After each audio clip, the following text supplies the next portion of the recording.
Hello everyone, welcome to engineers point. आज हम शुरू करेंगे आरसीसी का आगे का पोर्शन। तो आई होप आप लोग अच्छे से पढ़ रहे होंगे, डिटेल में पढ़ रहे होंगे, है ना। मतलब कहने का कि स्पीड बढ़ा करके या फिर कुछ स्किप करके नहीं पढ़ना है। चलिए शुरू करेंगे, बातें नहीं करना है हमको, कोर्स बहुत ज़्यादा लेंदी होता है आरसीसी का, है ना। अगला हमको पढ़ना है सीधे भार पर आरसीसी खंडों में प्रतिबलों का वितरण, है ना। अगला टॉपिक है ना। इसके लिए क्या करेंगे, एक हम लेंगे कॉलम। एक क्या हो गया, कॉलम हो गया, नीचे क्या हो गया, फिक्स हो गया। कॉलम के ऊपर क्या लगा दिया हम, लोड लगा दिए पी। जब इसका प्लान देखेंगे तो प्लान ऐसा कुछ मिलेगा, है ना। प्लान मिलेगा आपको, ऐसा कुछ मिलेगा, ठीक है। एक क्या हो गया आपका, छड़ हो गया, ठीक है। एक क्या हो गया आपका, छड़, इसमें भी छड़ दिखा दीजिए। एक क्या हो गया, छड़ हो गया, है ना। ये दोनों क्या है, रीइंफोर्समेंट, R/F। P क्या है, लोड है। कर रहा है सीधे भार पर आरसीसी खंडों में प्रतिबलों का वितरण। अब बताइए, कल जो हम एजम्पशन बताए थे, एजम्पशन क्या बताए थे, यानी मान्यता क्या बताए थे कि कंक्रीट और स्टील के मध्य बॉन्डिंग क्या होता है, परफेक्ट होता है। बताए थे bonding perfect in the sense, यदि ये देखिए समझिएगा, ये जो कॉलम है ना, यदि थोड़ा ये बेंड करता है, कॉलम थोड़ा सा बेंड करता है, तो इसके अंदर लगा रेनफोर्समेंट भी क्या करेगा, आपका बेंड करेगा। देखिए रेनफोर्समेंट भी क्या किया आपका, बेंड किया, है ना। क्योंकि दोनों के अंदर परफेक्ट बॉन्डिंग क्या होता है, एकदम परफेक्ट होता है। तो यही है आपका सिंपल सा लॉजिक। तो इसलिए हम कह सकते हैं कि जो इस्पात में विकृति है, जो इस्पात में विकृति होगा, वही विकृति किस में होगा आपका, कंक्रीट में विकृति। कंक्रीट में विकृति के क्या होगा आपका, बराबर होगा, क्योंकि दोनों के अंदर बॉन्डिंग क्या है, एकदम मतलब परफेक्ट है। हम कह सकते हैं ES अपान में EC, यस मतलब ES अपान में ES, ठीक है। फिर हम जानते हैं यहाँ से यंग मापांक इजकल टू यंग मापांक, यानी E कैपिटल इजकल टू लंब प्रतिबल अपान में लंब विकृति, है ना। इसीलिए हम प्रतिबल विकृति का क्लास को अच्छे से बताती हैं। लंब विकृति आपको पता है, लंब प्रतिबल को हम सिग्मा डिनोट करते हैं और विकृति को हम E से डिनोट किए हैं, है ना। तो डिटेल में एक क्लास स्किप नहीं करना, बता रहा है आरसीसी ऐसा कब का एक क्लास मिस हुआ तो आगे का नहीं समझ आएगा। इधर देखिए, यंग मापांक क्या हो जाएगा, E इजकल टू हो जाएगा आपका सिग्मा अपान में E फॉर कंक्रीट। कंक्रीट के लिए क्या हो जाएगा, देखिए तो EC यानी कंक्रीट का यंग मापांक इजकल टू सिग्मा CC अपान में EC क्या है, कंक्रीट में विकृति। सिग्मा CC क्या है, सिग्मा मतलब लंब प्रतिबल, C मतलब कंक्रीट और C मतलब कंप्रेशन, यानी कंक्रीट में उत्पन्न संपीड़न प्रतिबल। देखिए कंक्रीट में संपीड़न प्रतिबल ही तो उत्पन्न होगा, तो कंक्रीट में उत्पन्न संपीड़न प्रतिबल दिखाई दे रहा है अच्छे से ना, हाँ इसके आगे नहीं लिखना है, कंक्रीट में उत्पन्न संपीड़न प्रतिबल, ठीक है। अब समझिएगा, यहाँ से EC क्या हो जाएगा, सिग्मा CC अपान में EC, है ना। इसी प्रकार क्या हो जाएगा आपका, इसी प्रकार ES भी हो जाएगा आपका सिग्मा SC अपान में ES, है ना। इसको पुट कर दीजिए, पुट इन एक में, इसको मान लीजिए समीकरण 1, ठीक है। एक में रख दीजिए इसमें, तो ES की जगह रखे ES, यानी सिग्मा SC अपान में ES इजकल टू EC की जगह इसको रखेंगे सिग्मा CC अपान में EC, है ना। तो आ जाएगा आपका सिग्मा SC अपान में sigma CC equal to ES upon में EC। यहाँ से हो जाएगा sigma SC equal to sigma CC equal to M, यानी sigma SC equal to M sigma CC, है ना। यानी M मापांक अनुपात, है ना। एक क्या होता है आपका मापांक अनुपात, M क्या होता है, मापांक अनुपात, हम कल एजम्पशन में बताए थे। तो सबसे पहले हम मापांक अनुपात को डिफाइन कैसे करते हैं कि स्टील, देखिए यही है मापांक अनुपात, स्टील के यंग मापांक तथा कंक्रीट के यंग मापांक के अनुपात को क्या कहते हैं, मापांक अनुपात। लिख दें यहाँ, जहाँ M क्या है, मापांक अनुपात, मापांक अनुपात दिखाई दे रहा है, जहाँ M क्या है आपका, मापांक अनुपात। सिग्मा CC क्या है, कंक्रीट में उत्पन्न संपीड़न प्रतिबल, कंक्रीट में उत्पन्न संपीड़न प्रतिबल।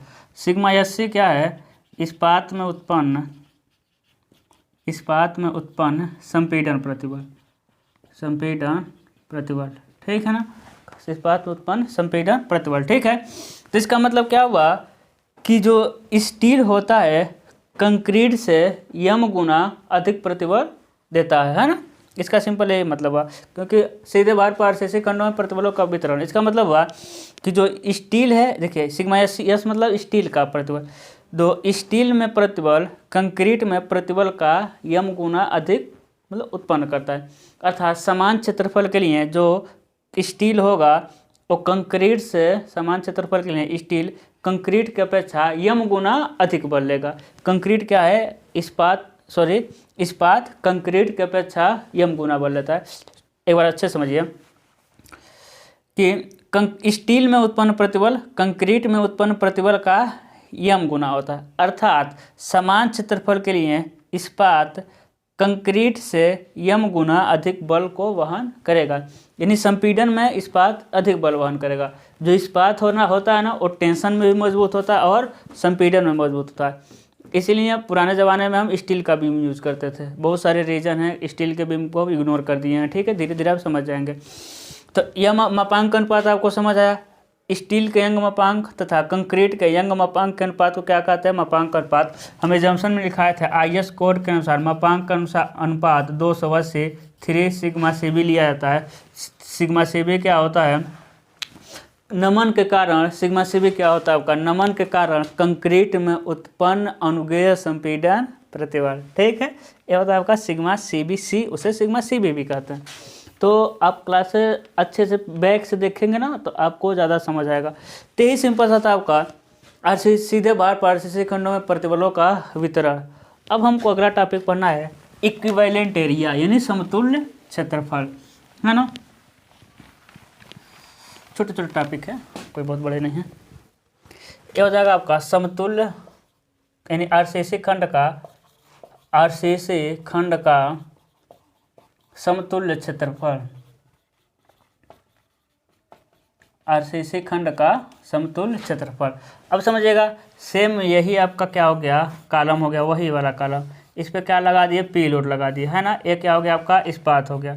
ये दोनों क्या हो गए, रीइंफोर्समेंट हो गए। अब समझिएगा, ये जो पी लोड है, इस पी लोड को कौन ले रहा है भाई। अभी हम पीछे देखे हैं, स्टील में भी प्रतिबल उत्पन्न हो रहा था, कंक्रीट में भी प्रतिबल उत्पन्न हो रहा था। तो इस पी लोड को, कुछ लोड को कंक्रीट लेगा, कुछ लोड को स्टील लेगा।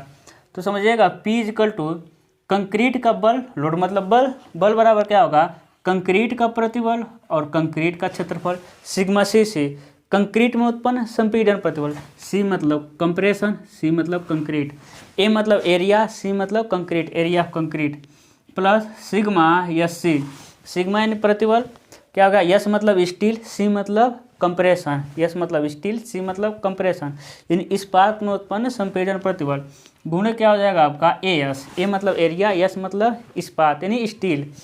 तो बल बराबर प्रतिबल क्षेत्रफल, कंक्रीट का प्रतिबल, कंक्रीट का क्षेत्रफल, स्टील का प्रतिबल, स्टील का क्षेत्रफल। अब देखिए P equal to sigma CC गुणे AC प्लस, अभी देखिए अब पीछे पढ़े हैं, sigma SC equal to M sigma CC, यहाँ क्या लिखेंगे, M सिग्मा CC गुणे AS, है ना। यहाँ से कुछ कॉमन होगा, सिग्मा CC क्या हो जाएगा, कॉमन हो जाएगा, तो AC प्लस M AS क्या हो जाएगा आपका, AC plus M AS। Concrete का समतुल्य क्षेत्रफल, ये जो है ना ब्रैकेट में, यही क्या है आपका कंक्रीट का समतुल्य क्षेत्रफल।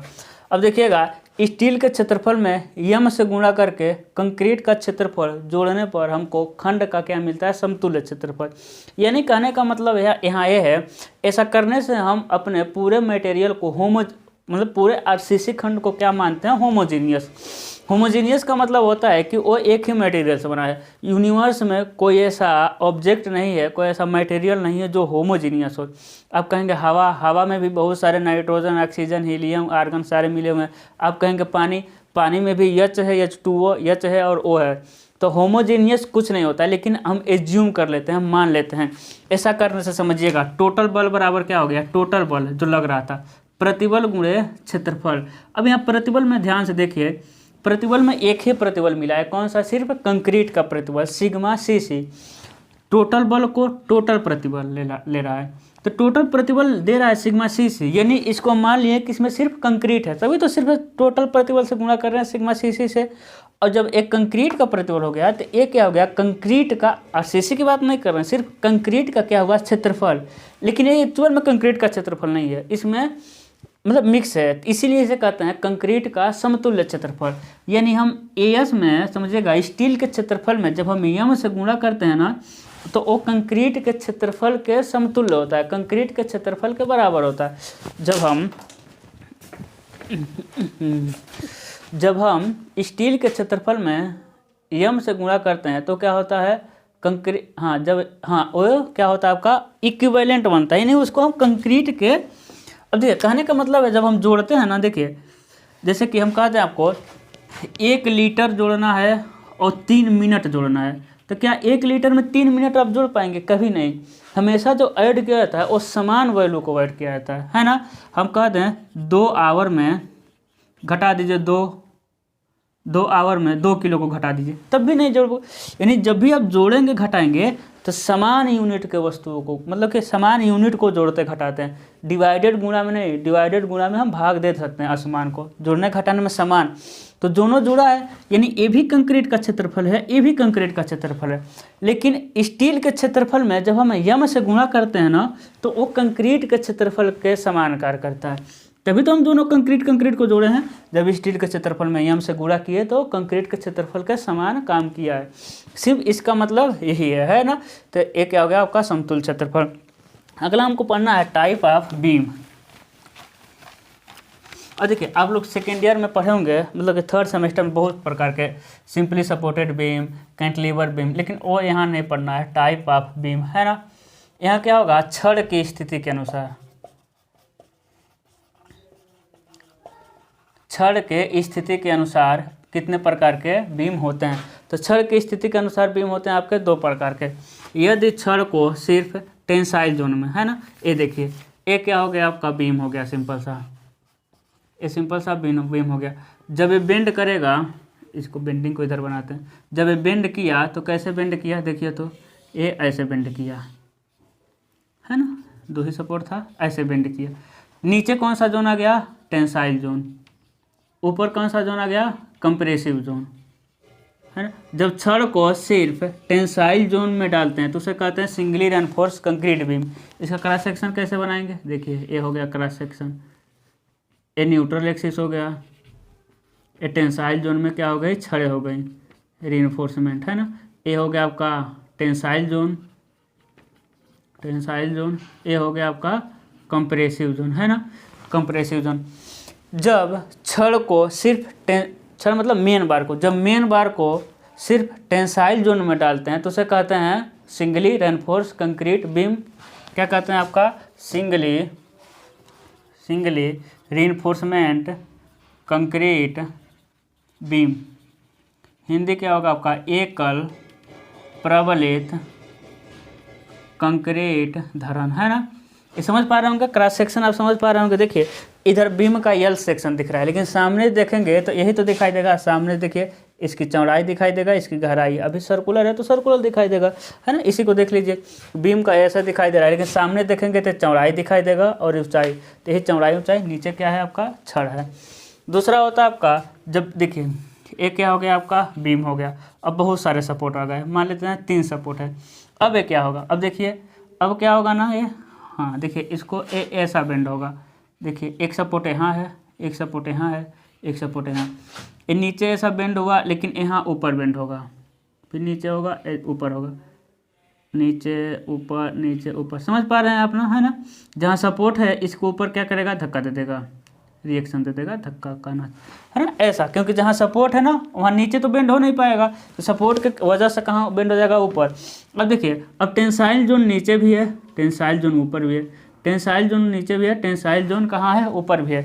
तो छड़ को क्या करते हैं, नीचे भी डाल देते हैं और ऊपर भी डाल देते हैं, क्योंकि छड़ को हम टेंसाइल जोन में भी डालते हैं। इसका क्रॉस सेक्शन कैसे बनेगा, जब छड़ को टेंसाइल जोन के साथ साथ न्यूट्रल एक्सिस, हम बाद में समझेंगे क्या होता है, न्यूट्रल एक्सिस पे प्रतिबल विकृति 0 होता है। जब छड़ को टेंसाइल जोन के साथ साथ कंप्रेशन जोन में भी डाल देते हैं तो उसे कहते हैं हम लोग डबली रेनफोर्स कंक्रीट बीम। ये सारा आपका खून चूस लेगा, रेनफोर्स कंक्रीट बीम है ना, यानी द्विप्रबलित कंक्रीट धरण, क्या हो जाएगा आपका द्विप्रबलित कंक्रीट धरण, है ना। तो क्या हो गया आपको दो तरह का बीम पढ़ना है क्षण की स्थिति के अनुसार, सिंगली रेनफोर्स कंक्रीट बीम और दूसरा मेरा हो जाएगा डबली रेनफोर्स कंक्रीट बीम। अब समझिएगा, है ना, सिंपल सा, धीरे धीरे आप समझते चाहिए, अभी हम बेसिक चीज़ पे हैं। अगला होता है मेरा फ्लेक्सर मेंबर।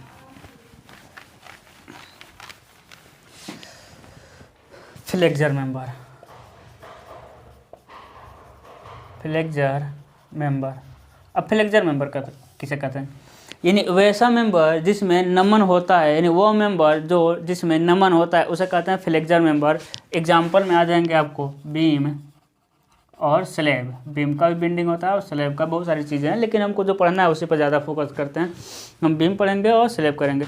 तो ऐसा मेंबर जिसमें बेंडिंग होता है उस मेंबर को क्या कहते हैं, फ्लेक्सर मेंबर। बहुत आसान है, डोंट वरी, आरसीसी, है ना। तो देख रहे होंगे अभी हम लोग धीरे धीरे अंदर घुसेंगे। अभी ये सारी बेसिक चीज़ें हैं, तो अभी लंबा क्लास नहीं चलेगा, छोटा छोटा क्लासें आएंगी, कम से कम 10-15 क्लास, है ना। उसके बाद न्यूमेरिकल में बढ़ जाएगा कैपेसिटी। तो thank you so much, good luck.